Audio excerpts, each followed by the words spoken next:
Good morning mga bay, welcome sa ating channel Dada Juice Vlog. Sa araw na ito mga bay, isi-share ko lang sa inyo yung aming pagpo-force molting sa aming mga manok mga bay. So pag-usapan natin mga bay kung ano ang aming mga ginawa para sa pag-force molting. Ito yung mga manok na ito mga bay. Ito yung aming ipo-force molt, 7,800 heads mga bay. Ito kasi ay may edad na 114 weeks mga bay. 114. Na-delay yung aming pagmumulting mga bay kasi nga mataas yung itlog, mataas yung demand ng itlog. Tapos kulang pa, short pa mga bay. Kaya umabot sa ganito. Dapat kasi 100 weeks doon tayo nagpo-force molting mga bay. So umabot tayo ng 114 kasi hinahabol pa natin yung mataas na presyo ng itlog mga bay. So umabot tayo sa ganito mga bay. Yan, isi-share ko lang sa inyo mga bay yung mga proseso sa amin pagpo-force molting.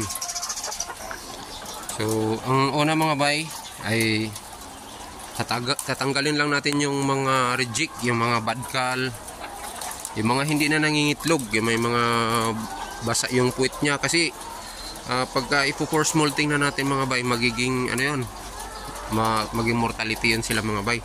Mga matay lang yun, hindi yun makasurvive sa ating proseso na gagawin. Yung mga lahat ng klaseng reject mga bay.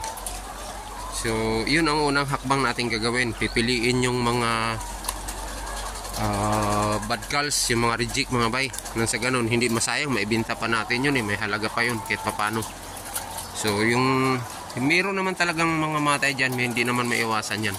May mortality pa rin dyan. Kasi yung iba susuko talaga sa gutom. So yun yung unang hakbang na ating ginagawa mga bay. Magtanggal muna tayo ng mga reject, mga badkal. Yan, sa ganun mapakinabangan pa. So pangalawang hakbang mga bay, yung pinakauna nating proseso ay walang pagkain mga bay. Talagang buong isang araw walang pagkain, as in wala talaga. Pero meron siyang tubig. Lalo na tumama yung force molting namin mga bay sa summer, masyadong mainit, umaabot ng 38 degree yung init ng panahon mga bay. Kaya yun, meron. Pero kadalasan naman pag nagpo-force molting kami, yung unang araw walang tubig, walang feeds. Pero sa ngayon merong mga bay, merong tubig para makasurvive naman yung ating mga manok. So ganun yun mga bay, yung pangalawang hakbang natin. So sa pangatlo mga bay, meron tayong ipinapakain sa kanila ng mga raw material mga bay. May hinahalo tayo. Kung gusto nyo malaman, ilalagay ko sa ating comment section yung mga ginamit namin na ng mga raw mats. Para sa ganun, kung gusto nyo magsubok, pwede nating epektibo ito mga bay. Kasi talagang ganito yung ginagawa namin. Lalo na kung mahirap yung pagbili ng sisiw. Kahit pa paano itong ipo-force molting mo na to, yung 114 weeks na to, aabot pa itong ng mga 150 weeks mga bay. Madudugtungan pa yung kanilang buhay kasi titibay pa ulit yung kanilang mga itlog Tapos maglaglag ng mga balahibo yan, puputi lahat yan. Kala mo yung mga batang manok yan. Ganon yung mangyayari dyan sa pagpo-force molting. So pang-apat na proseso mga bay,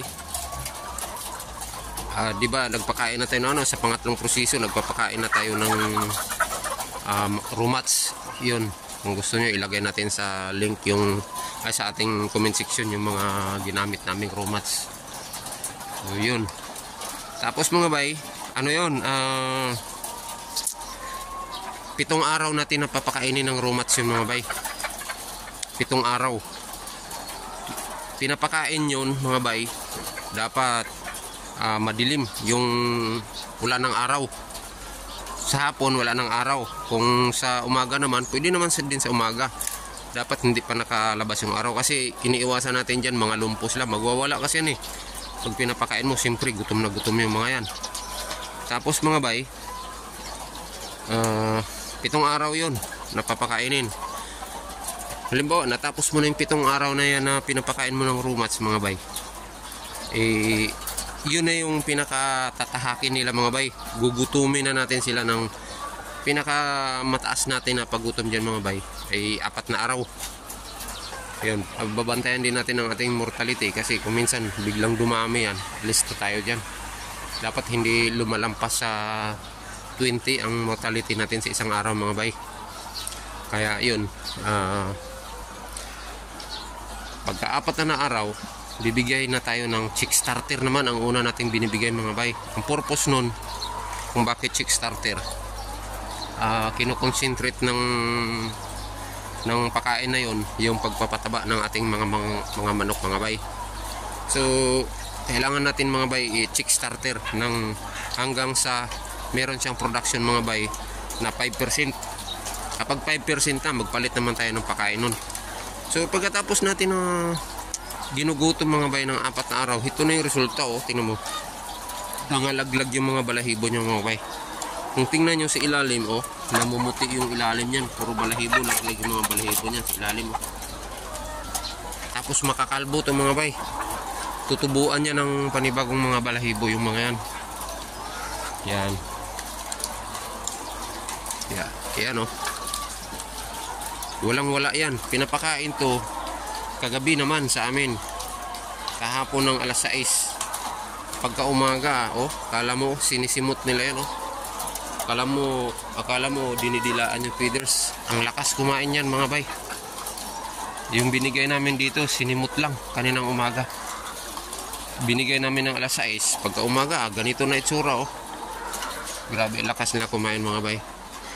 So yun yung mga proseso namin mga bay. Pagkatapos niyan mga bay, yung itlog niyan mawawala kasi yan pag pino-force molting natin, mawawala yan pagkalipas naman mga bay, simula pinakain ng chicks natin ng chick starter. Pagkalipas ng mga 1 linggo mahigit yan mga bay, doon na unti-unti na naman pumapatak yung mga itlog niyan.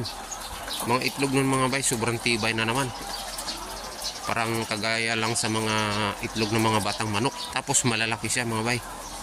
Yun yung kagandahan kapag na force molting. Ayan. Tapos halimbawa mga bay, ay yung production nito kasi nung sinimula namin force molting ito, ang production nito ay 68% na lang. Tapos mga bay, ang pinaka-target natin dito mga bay, aabot ito mga bay ng 85 mga bay, 85% mga bay. Yan yung target natin mga bay. Gaganda yung production yan. Yan, meron pa tayong mga susunod na bakuna dyan. Meron ibo-booster pa natin yung mga bay. Yan, susunod na vlog na lang yun mga bay, yung pag-booster natin, yung unang hakbang natin na gagawin pagkatapos ang force molting.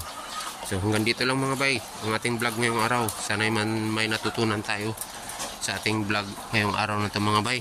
Dito lang sa Dada Juice Vlog. Maraming salamat.